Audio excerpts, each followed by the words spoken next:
Great, thank you. Welcome to our presentation today. It gives me great pleasure to introduce our guest speakers, Jennifer Baukol and Myra Oney. Jennifer is a senior real estate specialist with nearly 20 years of experience in the mortgage, real estate, and senior care industries. She provides compassionate guidance to clients navigating downsizing, relocation, and right-sizing while negotiating top value for their homes. Myra is a certified holistic health coach, brain longevity specialist, and Reiki master teacher. Myra focuses her practice on helping clients prevent memory loss and maintain their mental acuity and overall health. Welcome. Thank you to Jennifer and Myra for what promises to be an engaging and interesting presentation. Thank you, Carol. Hi, everybody. As Carol mentioned, my name is Jennifer Baukol. I am a seniors real estate specialist. For those of you who are unsure what that means, it's a realtor with a focus. I work with family members who are looking to downsize. Also, one of my coined phrases is right sizing. So sometimes people aren't downsizing. They're just moving into a safer environment for them. It could be larger with multiple family members. One of the main things that we'll talk about today is downsizing, trying to keep calm, make it as stress-free as possible. There are many reasons why people downsize. There's a few listed right here. A few others would be health reasons, maybe isolation. They want to be more social. They want to be around more family members. There's a number of different reasons as to why. Each person is unique in their own reason. When you are making that decision, there's four main components that people are always wondering about and start to stress about. One is how to get started. The other one is when to get started and where to start. So hopefully we will answer a lot of these questions today. Mainly the biggest piece of advice that we can give, both Myra and I, is proper planning and starting early. With proper planning, I do want to turn the floor over to Myra, because Myra, this has been something that a lot of people, and correct me if I'm wrong, this is the one thing that people, it's hard to start to tackle this proper planning. You know, where do you plan? What do you do first? So I want to, mentally, how do people wrap their heads around that, around planning? So one of the reasons that people get so overwhelmed sometimes is that they look at things in a big way. Okay. And that's very overwhelming. Like I look around my house that I've been in for 32 years and I think, oh, I really need to declutter, but where am I going to start? And I get stopped right away because there's so much stuff. So one of the things that you really want to bear in mind is you always want to start small, which is one of the reasons that it's important to start early. Or if you don't have a specific date in mind, like by when something has to be done, then one of the things you can do is just start giving yourself small goals, okay? Yeah. And say every month or every week you want to spend X number of hours a day cleaning out some very specific part of your home. So, and it might just be a drawer. It might be a silverware drawer. That's all you're going to do today. As you expand out to declutter your kitchen, that's certainly one way, that is a way to do it. But it's important to make the goals specific and to even like put down on a calendar specifically, I want to start cleaning out the kitchen June 1st and I want to be done by June 31st, and then sort of moving towards that to create your goal. Something that's really sort of important also is to realize what your personal style is when it comes to setting goals or organizing anything. Are you someone who loves to have things written down specifically, or are you a person who is a little more, call it free-spirited? You tend to fly more by the seat of your pants. Recognizing what your style is and seeing, first of all, recognizing it and acknowledging it. In other words, if you're not a big planner, don't beat yourself up because you didn't put every specific thing down on the calendar. Yeah. On the other hand, it might behoove you to make, to make some sort of a written plan, even if it's a little looser. And by the same token, if you're so, if you have to have everything written down specifically, where can you give yourself a little bit of air and a little bit of compassion so that you don't drive yourself totally crazy? Exactly. I agree. And I like to think that I'm a very organized type person, but I do find myself getting into that whimsical kind of just do it as Mhm. best. So as you mentioned, timeline is great. One of the things that I've created, these are just little clips that you're seeing right now on your screen. I've created these worksheets to keep me focused. And in order for someone, if you want to stay on track and want to stay with your timeline, these are some useful tools. At the end of this presentation, as Carol mentioned, she will be sending this out, so you'll get the larger version of these. But these are just some examples of how to organize yourself and keep yourself on track. There's worksheets that I have. These are all things that I do with clients, and it helps everybody stay focused. So not only the person who's downsizing, but everybody else who's involved in the process. It keeps everyone organized. The more organized we are, the more stress-free we are. That has always been proven in anything anyone has ever said.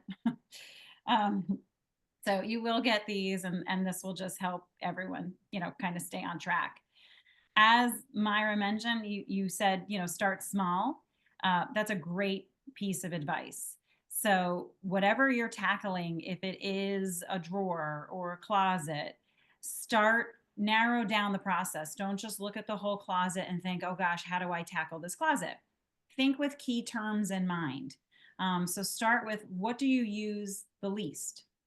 If you're looking at a closet of coats, what coat have you not touched in the last year or 2 years? Don't give yourself a couple of months, because if you're in a seasonal place like we are in New York and Connecticut, I may not have used that winter coat in the last 3 months. But if I looked at that winter coat and said, I haven't used that winter coat in over a year, so I didn't even touch it last winter, start there. Start with getting rid of those items first. Another great place to start, because it's a smaller, less overwhelming place, is a bathroom. Look at the medicine cabinets. Do you have things in there that have expired? Are there lotions that have expired? Perfumes that have expired? Things that, again, that you haven't touched, little sample packs. I will raise my hand. I am guilty of storing those little sample packs that I get from the store. And then I don't know why Yeah. I collect them, but then I look at them years later, I'm like, oh, Chuck. So start there. Start with the small stuff. Start with inventory. Again, I will raise my hand. I was guilty of having multiple spatulas. So start decluttering there. Look at small areas and tackle those small areas first. Myra, do you agree? Are you guilty of those too? Oh yeah, I absolutely agree. And I'm looking at this picture you have here, and I'm thinking about a drawer that I have in my kitchen that I think so many people have. That's actually have more than one, where stuff just gets tossed into it, Yep. and eventually you don't really know what's in there. And that's a great place to start as well. Especially if you just know you need to get rid of stuff, but not that you're necessarily moving. Just one day, pull out that drawer and take everything out and say, "Whoa, here's mom's thing that I hasn't been used in 20 years. I can get rid of that." Right. It's just a really wonderful place to start. So yeah, and stop bulk buying. Yes. Yep, that's it. Yeah, Yeah. yeah, You don't need 1,000 rolls of paper towels. A little 6-pack is fine. yep, Yep. Or you don't need to go to the store and buy 14 washcloths in the package. You don't need that anymore. yep. These are also items. It's easier to start with these items because these items don't hold a lot of emotional value. So it's Right. easier. That's why I always tell people, start here. This will get a lot of things out of your home. It will free up your mind. It will allow you to concentrate better, because spatulas there really isn't maybe there is an emotional attachment, because I do have, my grandmother has a very emotional attachment to a metal spoon. That thing will go with her wherever. That metal spoon makes her, she can make one set of cookies with the spoon and it goes everywhere she goes. So maybe there is, but you don't need 6 of them. So these are the easier things to tackle and to start weeding through in the beginning, because starting in the beginning is hard. So start there, the less emotional items. Yeah, and I think that's a really good point, Jennifer, is starting is the hardest thing to do. Exactly. So like starting anything is the hardest thing to do, making that first step. So one of the things, and didn't really talk about this yet, but is figuring out what your why is for doing this work.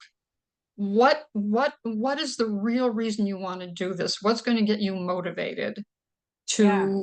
to begin this work? Is it a deadline? Is it a real solid I'm moving out deadline? Or is it because I just feel so overwhelmed, or I feel claustrophobic because of all of the stuff in my house? And how is it going to feel to you when that stuff is gone? Because that's a huge thing. It's like if you looked at that overstuffed closet that you can't even find stuff in anymore, how's it going to feel when that's cleaned out? And you can identify with that as being a big part of your why to get you motivated to get started. Exactly. And not only why is it there and how are you going to feel? These are all examples too of why you should start early. Yeah, 'Cause starting early lets you to feel those emotions and experience those emotions and have that all run through your body, versus doing it so rushed and quick. And then 6 months later, you're like, oh, wait, what happened to that? What did I threw, oh, that got done. So it yeah, allows you to really experience the process slowly, individually, and wrap your head around each stage, and feel every emotion through those stages so that you have accepted what you're doing. And that right. also takes you back to, why do people downsize? Like we mentioned earlier, it could be health, could be isolation. So keep that why, like you said, keep that forefront of your mind. So is it cost? It is health. Do you want to be near family? So keep that, maybe even put a poster of that up, so that while you are going through the inventory list and you see multiple spatulas or multiple waffle irons or multiple coats, and we start getting into the emotional attachment pieces, so now the material items that we all have that hold emotional value, you can reference and look at your why and then make the decision. Yeah, That's also a good way to get to our next slide, which is letting family members in on this process. Letting your family members know early, having them. PKF Connor Davies, Denise speaking. How may I? Hello, Denise. No, but having family members help you along this way will also make this journey less anxiety filled, less overwhelming.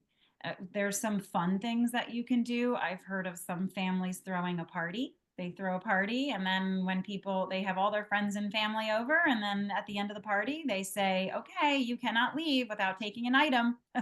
So that's a way to get rid of some stuff. As they walk out, they could take a tea set or they could take a chair, so there's some fun ways that people can do it. I've also again, to keep yourself organized, family members have come up with ideas of using.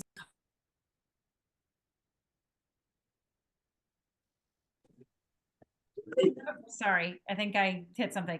I use little colored dots. I don't know if you heard the Post-its thing, but give a family member colored dots and tell them, go around the house and put a dot on the things you like.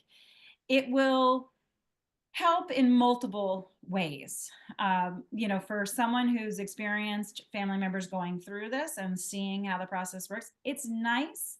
And people have found comfort in knowing that their silverware or their china is being used, and they can actually watch their family member love and appreciate the items that they once had. So it's been fulfilling for some, not for all. Everybody, like from the beginning, I've said everyone is unique and your process is all going to be unique. But do what works for your family, and including your family is a big piece in that. Myra, do you agree? Yeah, I do agree. And I wanted to say that something else that I have experienced in this is that it can help. It can help in terms of not creating conflict between family members. Yes. Because if two people both want the silver or both want the china or whatever, that can be worked out, between them before things get moved out of the house. So it can just help prevent family conflicts. Um, so I think that going through, my parents did that. We had little colored dots and we went through and put them on stuff, and that worked out really well.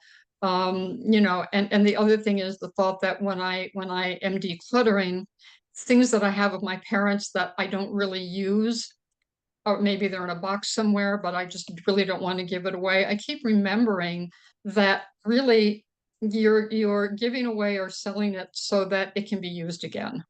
So that, so it's not like you're throwing it in the trash, but someone else will get use out of it who can really use it and really want it and love it. So that's yeah. Yep, it's giving it a second home. Maybe not a family member is the second home, but someone is going to give that item youth again and utilize it, and they'll be really appreciative with it with some of the donation areas that people can donate to. When you are deciding this whole yes and no and what to keep and what not to keep, there's two books. One book that I'm very familiar with, which is The Gentle Art of the Swedish Death Cleaning. I love that book, and I use that in my own life. Sometimes I forget it, so you have to kind of reread every once in a while.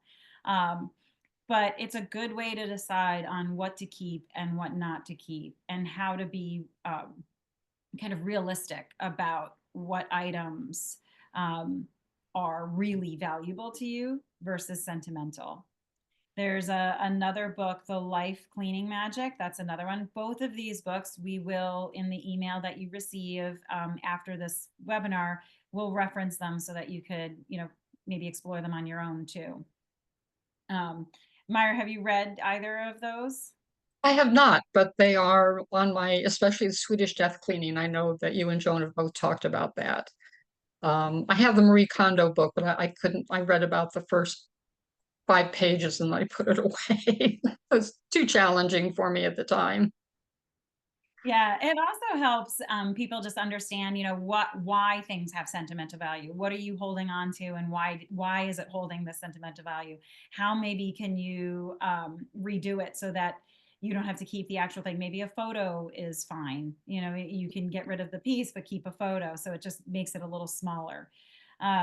Things of that nature. They're good books and good things to reference. Like we were talking earlier with giving things a second chance of life, giving those old pieces of furniture or books or clothes just a new fresh lease on life. There are lots of organizations that people can donate to. I highly suggest finding local charities within inside your areas. For me, in Westchester County, Lifting Up Westchester is a great organization that takes items. I know there's also Green Drop. There are so many in the workbook that they will be handing out that I've created. I also have a list of some, area specific for Westchester places, but there are so many that you can use. Facebook Marketplace is a great place, and be realistic with your items. If you're holding on to a, huge grandfather clock and you think your daughter or niece is going to want this, be realistic. Is she really going to want this? Why don't you ask them now? If they're not, then like we said, maybe it could be donated somewhere to give a better use to.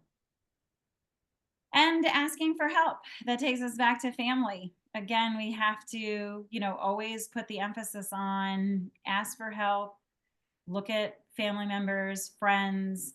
It's not easy to do this. So when you work together as a team, it makes it a little bit easier. It also makes it a lot more fun, similar to going to the gym. Going to the gym by yourself, yeah, but going to the gym with a friend is a lot more fun. Same thing with going on a walk.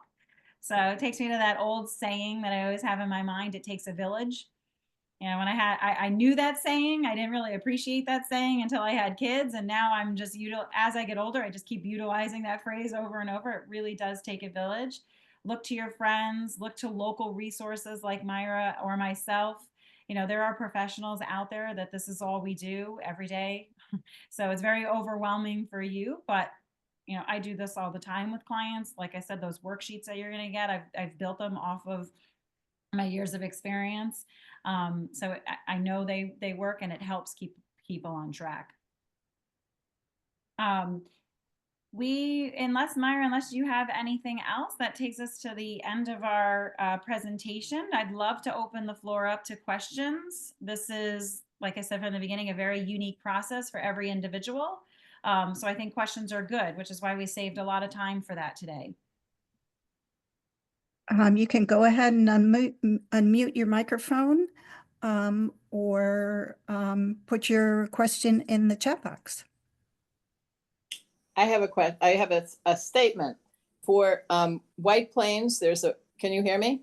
Yes. Yes. There's a wonderful place called the Take It or Leave It Shed, and they're in a lot of communities. They're run by the recycling programs of the city, and it's open in the spring and a little bit of the fall.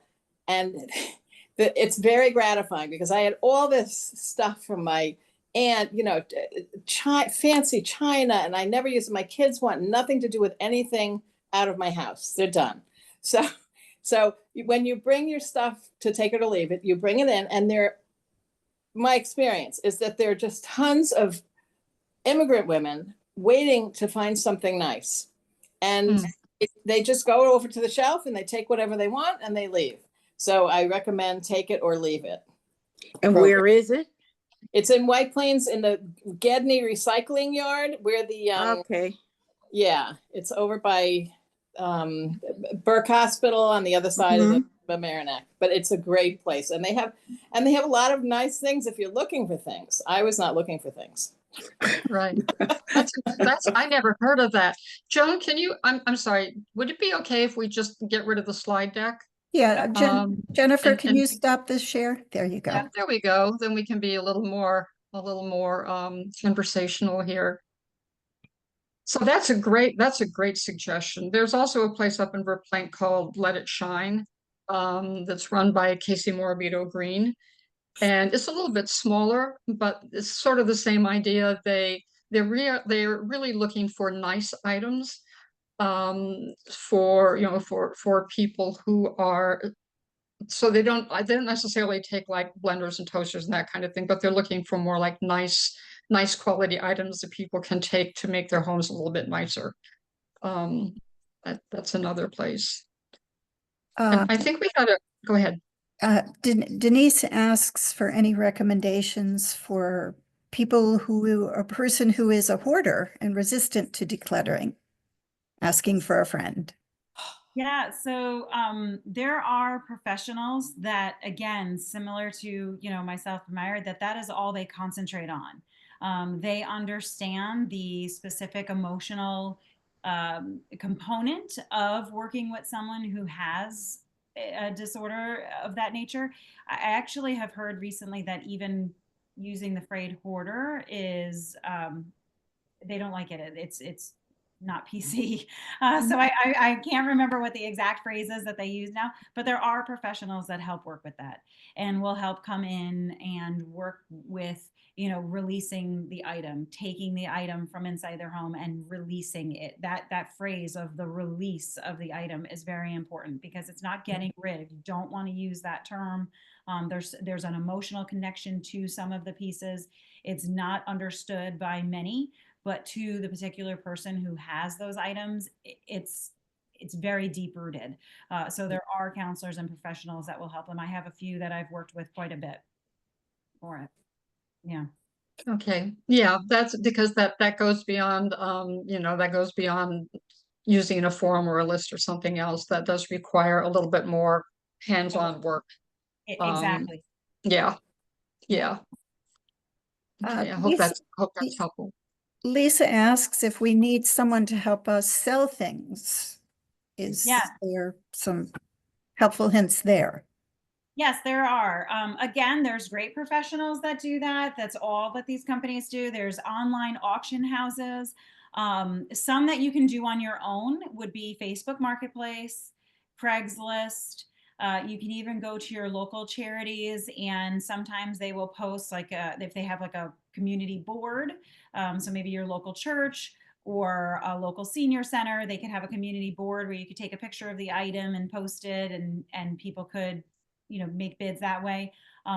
If you have a lot of items, there are auction houses that will either keep the pieces inside your home, take the photos and sell them on their sites, or they have warehouses where they'll take all of the items so that this way the house is empty. You don't have to worry about the timeline of waiting for that item to sell. It could take a year or 2 years after you've moved before that item sells. So those things will stay in the warehouse until they do. And Doyle, it's a very big auction house for more fine items that are more luxury items, jewelry or expensive antiques. Yes, but if you want to do it yourself, I would start with Facebook Marketplace or your local community centers of doing some, basic posting of items. Yeah, and then the auction houses are a good choice. If you know what you want to get rid of, you can give them a list. As Jennifer said, I have a client recently who did this. She needed to get rid of some furniture before she downsized, and she took the list to an auction house. And they basically told her what it was they could take, which was pretty much everything. And then they charge a fee for taking the items away. And basically, what you hope for is that the fee that they charge is going to at least get zeroed out by what they make from selling the item, because of course they take a commission as well. So, but the auction houses, if you really want to leave it to somebody else to come in and get it and move it out for you, that's a good choice. Yeah. Very often there are local consignment shops too. Yes. Yep. And I've seen people get really creative with certain items. I think a lot of my older clients will have what we call like the old dining room set, the old dining room hutch, the top and bottom piece. I have seen some amazing work that some people have done where they have taken those two pieces and actually separated them.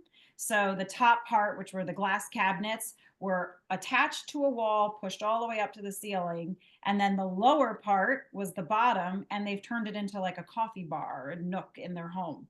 So people get very creative. So things that you think might not have value or might not be worth, I would test it on some of these sites like Facebook Marketplace or other areas, because people might like the wood.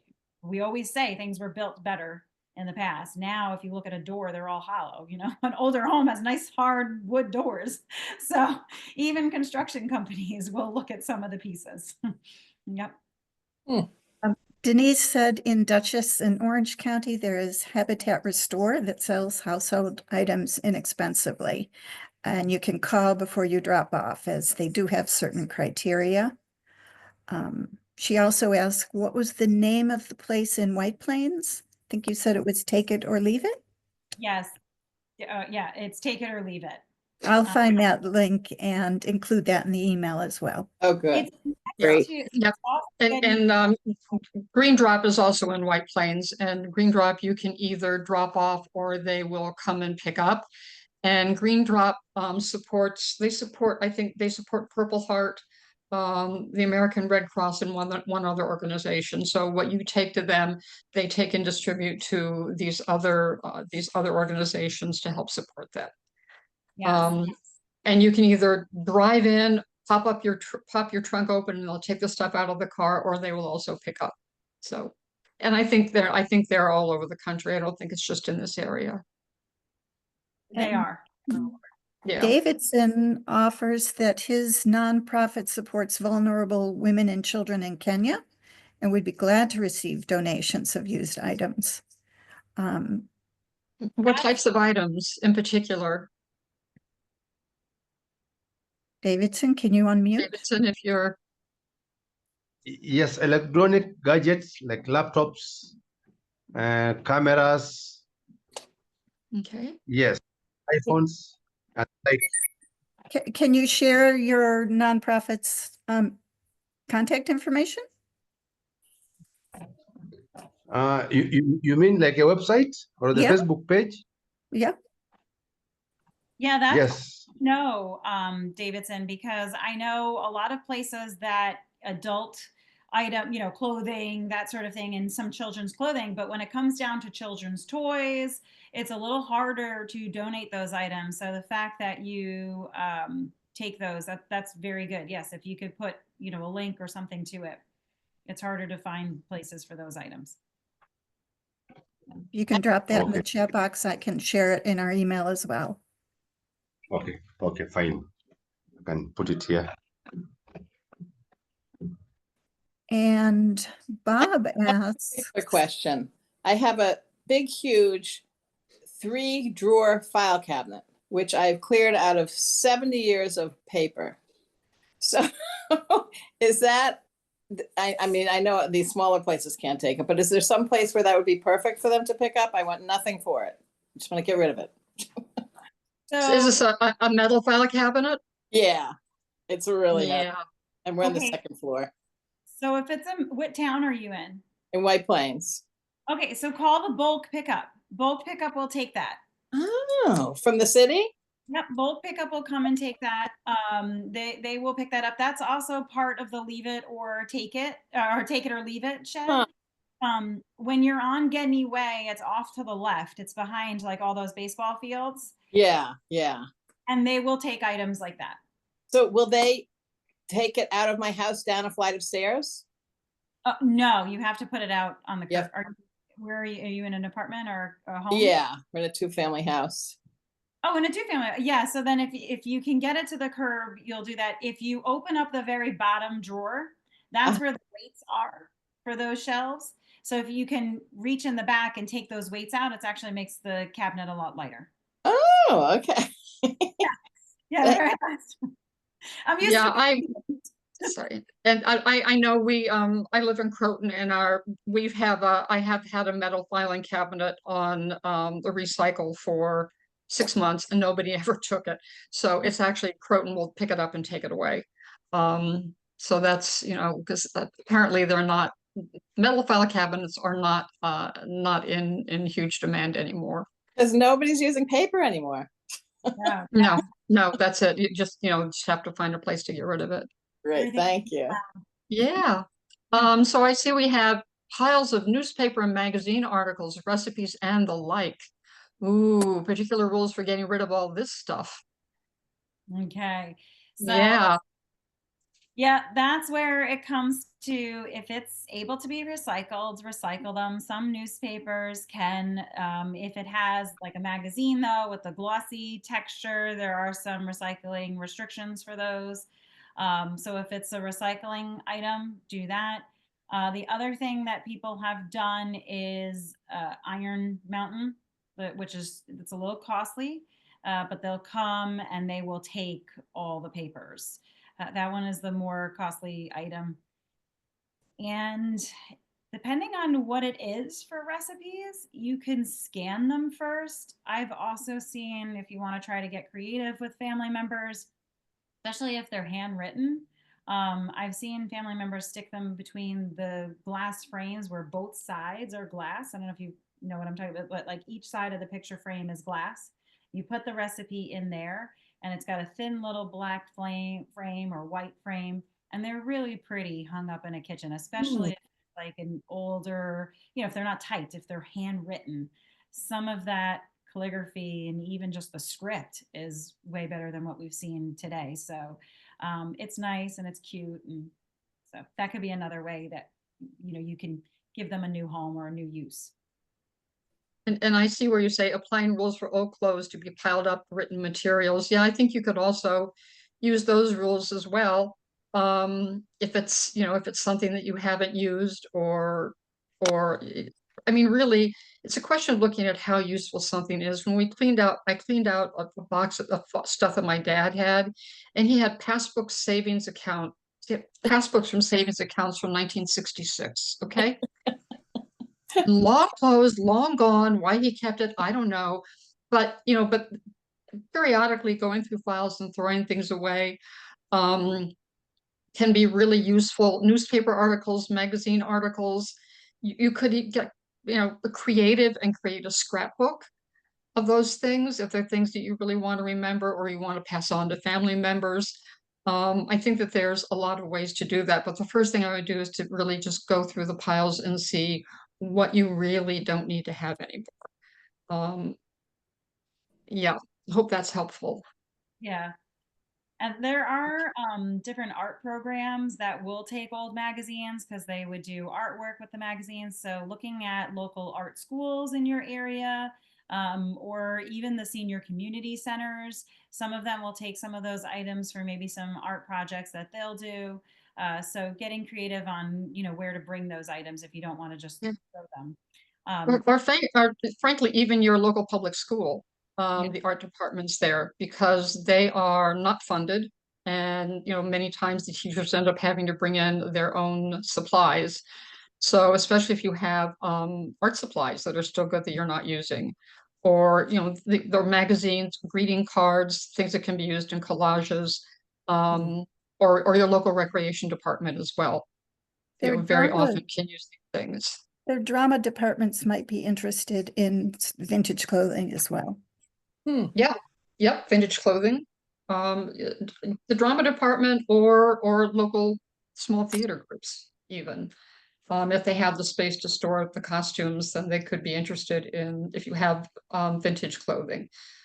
Don't ask me what year that would be. I don't want to think about it. Well, they Um, are saying now that the 90s is vintage. So yeah. Yeah. What? Yes, yep. Kids these days, I know. um, so the next question, actually, I just saw the list of questions. The next question is that's a tough one, and I actually love it. It's any tips or tricks for those who struggle with sentimentalizing, Sentimentalizing. that emotional huddle. Yeah, so that's tough. And again, I'm guilty of that myself. So, I never want to throw things out. Not to the degree of where, it's not livable, but when it comes to things from my children, their first pair of shoes, who's going to want these first pair of shoes after me? I just actually received a box from my mother-in-law of my husband's first pair of shoes. I was like, I don't want them, so now I'll just end up throwing them out. So things like that, those are tougher to make the decision to get rid of them. That's where One thing, sorry, I was going to say that's where I say photos. Take a photo of it, put it in a book. Now you just have it in a book that you can keep on a bookshelf. A collection of those photos. That's one item. Sorry, Myra, you can go on and then I can. no, that's okay. I was going to say something else that can also be helpful in this situation, because I've done this myself, is you can take that item and put it in a box and put the box in storage area and just leave it. You say you're not getting rid of it, you're not releasing it, you're not getting rid of it, you're keeping it, but it's in a box someplace where, as long as it's not something you really feel you need to use every day or see every day, just put it in a box. And in a year or 2 years, you go and you open up this box and you look at it, and sometimes you'll find that that emotional attachment isn't there anymore because you actually physically put it away. And now you're ready, to release it. You're ready to say, yeah, you know what? I don't think I need that anymore. And I did that with my son's dinosaur collection. Collection of plastic dinosaurs. And then finally, we both agreed that we didn't need to have those anymore. And we donated them actually to a children's hospital. But anyway. That's a nice place for those to go. But it's those pieces, it's those items that to someone else, it doesn't have the same connection that it has for you. And that's where this downsizing process becomes overwhelming for families and an individual. Because at first they say, in theory, okay, yes, it's great, I'm going to downsize. But then they start tackling those emotional pieces and they start stumbling across more than one of them after another. And that's when people end up stopping and they get too stressed out and they just stop.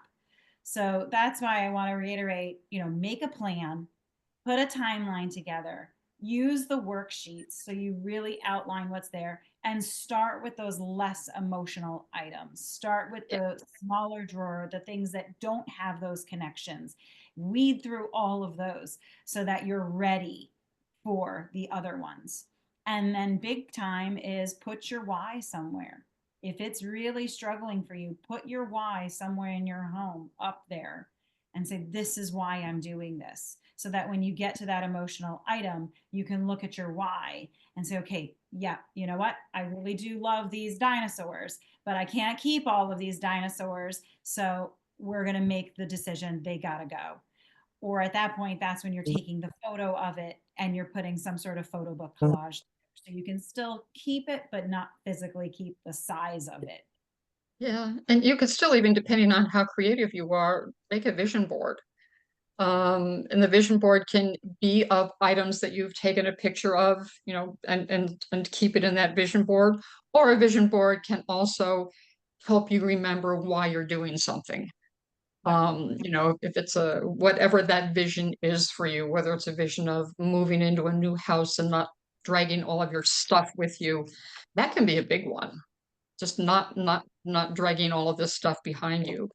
Yeah. So vision, yeah, so that, you know, depending on if that resonates with you, a vision board can be really helpful as well. The other thing, and this is a little bit different than downsizing, this more gears towards decluttering and just cleaning out. In my line of work, I work with families of all different stages of this process. So sometimes I'm called in when the family member has already passed and the children or the next of kin has now inherited this home of these items. This might be harsh to say or to even understand, but sometimes it is easier for those families not to walk back into that house and do it on their own. This is where calling a professional could be better. Because if they walk in and start to do it on their own, it's going to dig up a lot of these emotional feelings and attachments, and it's going to make that process even more because it's not their items now that they're making decisions about. It's somebody else's items, and now it's this secondhand emotional connection to it. So a lot of families, as hard as this may sound, they sometimes just hand me the keys and say, deal with it. You get rid of everything. We haven't seen this stuff in years. We don't want to see it because as soon as we see it, we didn't even know mom or dad or aunt or uncle even kept it. So they would rather live in that world where they didn't know those things existed than bring up the emotional attachment to them. So sometimes I have been giving the keys to homes where it's like, here, take it, you do it. So if things are too hard or they become too emotional or too sentimental, you may want to consider really going with a professional because a professional will not have that same emotional attachment to items that you do, and they might help. And they may Yeah, also be able to assess the value of some items that Mhm. can then be auctioned or resold, or, you know, they may find somebody's wedding album and, you know, the family may want that. But it's Yeah. objective observers as opposed to sentimental. And I think this is also a good place to go back and revisit the idea of putting colored dots on something, or giving things away ahead of time, because then you know that whatever was in that house, you have what you wanted, Right. or what the relative wanted to give you. And it's okay to hand the keys to somebody and say, just clean it out. Take out Yeah. everything. Yes, exactly. Thank you. I'm trying to look through the chat to make sure we didn't forget any other questions. There are a few. Carol asks, how do you suggest we approach someone who needs some help decluttering and is resistant? Any advice? This is where professionals come in. Again, a professional, it's easier. Sometimes I'm hired by the children because it's harder for their family member to make these decisions, but I'm a neutral party. They won't fight with me. Sometimes they don't. Sometimes they do, but I take it. I don't, if someone's going to fight with me, I don't have the emotional connection to that person either. So I'm not going to take what they say personally or get offended by it or have some sort of emotional connection to the phrases they use. So hiring a professional will help in that nature. I've also been hired by families in the very beginning when they're resistant to leaving and everybody else knows that there's a health reason that these people or person should not be living alone or shouldn't be living in the environment they're living in. And I work with families with a chart going through question by question by question. So at the end of the chart, we can total it up and see it's on paper, you know, black and white, whether or not the home environment is safe. Sometimes by the time we get to the end, it doesn't even matter what the total is. They've come to the realization themselves. And that's the key point. So those exercises and doing things like that, it's harder to do as a family member. Bring in a professional and we can help with that. And finding a professional who can do that, if we're not in the Westchester area, titles or professional organizations, what are some Googling keywords we could use? Yeah, so some Googling keywords would be living transitions. That's actually even the name of a company that is out there. Aging life care associations. That's another big one because that can direct you to care management services, people who have other resources to be able to help you through this process. Someone like myself, yes, we're called realtors, but what you would want to search is a seniors real estate specialist. That's a special designee. It's not just your regular realtor license. There's additional courses, additional credits, and additional things that we have to go through for it. And then another good place to start would be estate attorneys. They usually start the process and would know other resources and other people that you can refer to or be referred to, sorry. And Susan asks, do auction houses come out and assess everything? Can they be there if there is a family member who may want to choose things? And can the auction house assess the value? Yep. So some will come out to the properties and look at the pieces and give you an assessment in person. With technology these days, I've been doing a lot of assessments with auction houses via FaceTime on your phone. You know, we make phone calls and they do it, you know, via technology. But most will still come out to the homes and assess the items. Yep. I always say have the family come in first. Have your family come in first, dot what they want, and then bring the auction houses in to say, okay, here are the pieces that everyone is saying we don't want. Can you now give us an idea of the value of them? Is there any value? What can we do? A lot of times, if people who want the items don't live in the area, just the cost of selling those other items that people don't want may pay, like Myra said before, it may pay for some of the other services. It may pay for the fee to mail the items that people do want to them. I'll give you an example to kind of explain that better. If there is an antique desk, because this is a real life situation, if there's an antique desk that somebody wants, it's located in New York, the person lives in Tennessee, to ship one desk is a lot of money. But the other items in the house, when they were selling off those other items, it paid for the cost to ship that desk to the person who wanted it in Tennessee. I'm just sort of skimming through some of the other questions here as we have a lot, and I want to get back just to Carol's comment in just a minute. Denise says thrifting is huge with high school and college girls especially. So I'm not, and it is, I know some of the young women I know are, you know, that's how they buy their clothes is through thrifting. So donating to thrift stores, you know, can be a good way to get rid of some of that. Also, I mean, my local church does twice a year, they do a big thrift sale. And most of their items are clothing. Nancy says, be careful not to donate broken items, clothes that are ripped or soiled, to a nonprofit thrift store, because then they have to pay for things to be disposed of, which costs the nonprofit. And this is something that I think people make a mistake in doing, is they just, rather than throw something away, they'll just donate it when really it should just be thrown away. Because it's just not useful. Yeah. I have a suggestion for those items. Again, this is sorry for anyone outside of Westchester. For ripped clothing material, ripped clothes, ripped towels, anything like that. One of the things that I like about Lifting Up Westchester is right in their parking lot, there's drop bins. You can drop those soiled and whipped clothes there, because Lifting Up Westchester doesn't get the items that you put in the bin. they get the cost of all the weight.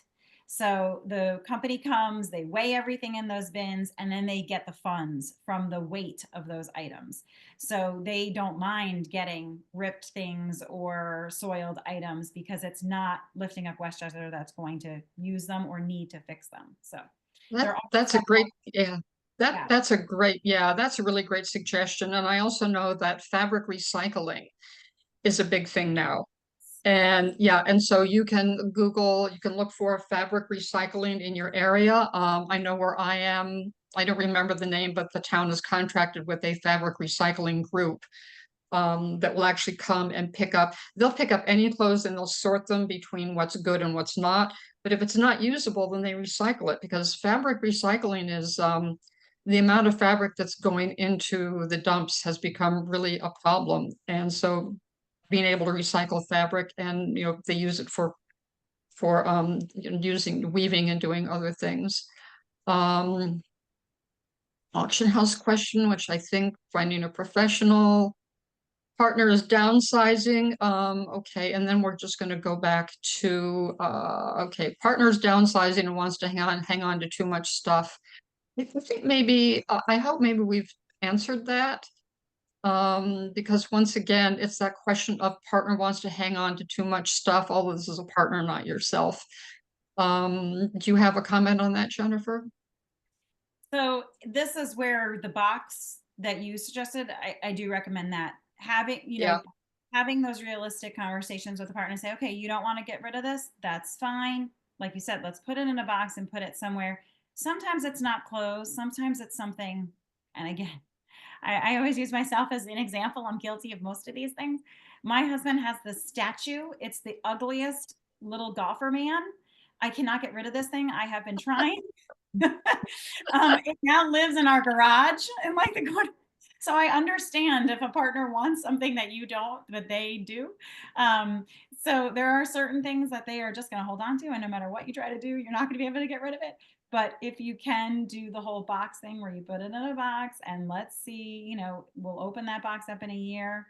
A lot of times we do the whole like what's in like the mystery box. We put the box, it's dated in the attic. We go up and we see that date. Okay, it's a year ago. We bring it down and we're like, let's not even open it. Let's just trash it.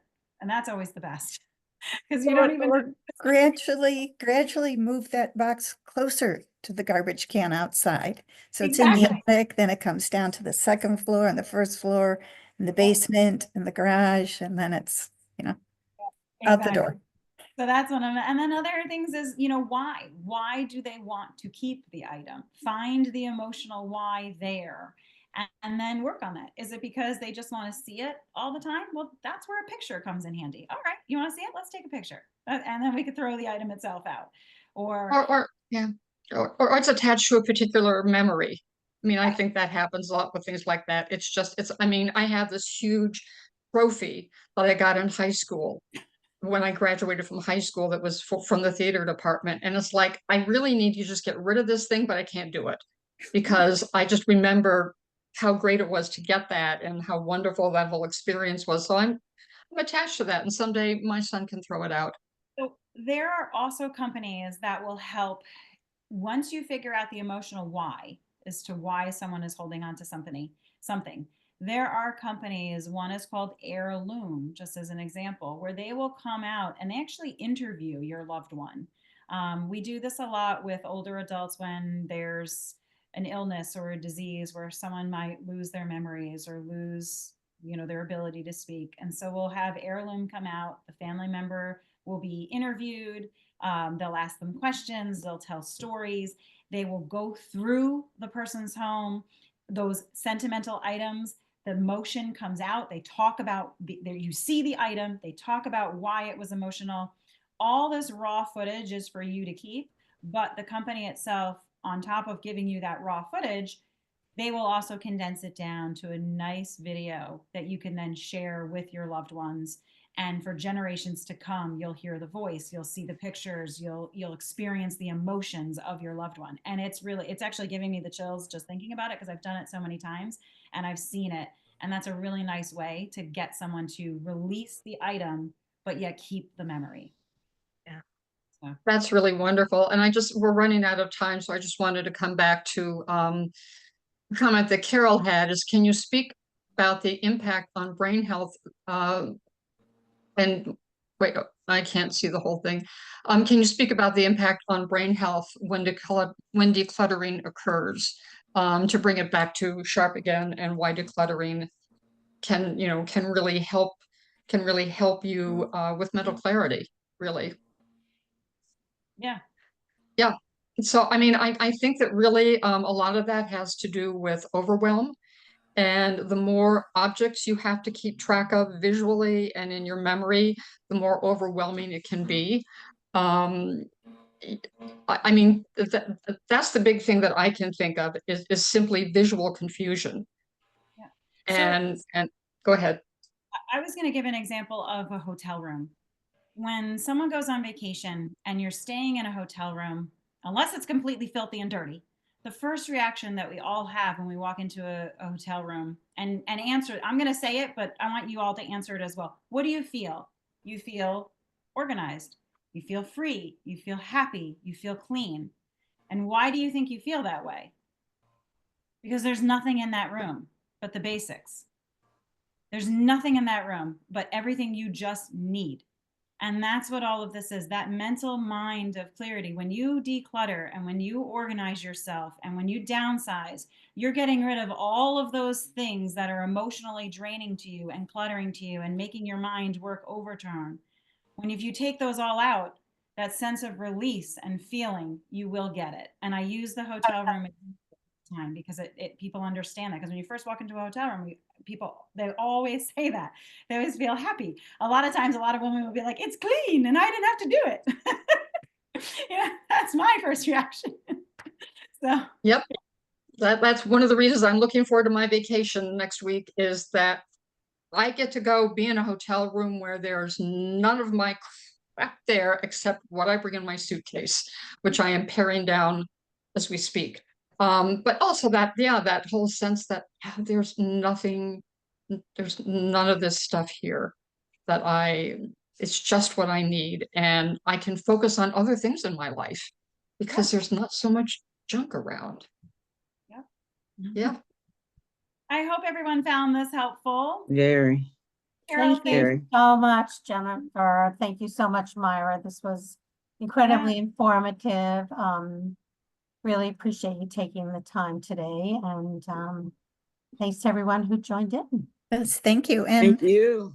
I Hey. will include most of these resources and suggestions from our chat in my email tomorrow. And you'll also get contact information for Myra and Jennifer if you have any follow-up questions, or you can ask me or Carol. I'm just going to Great. stop the recording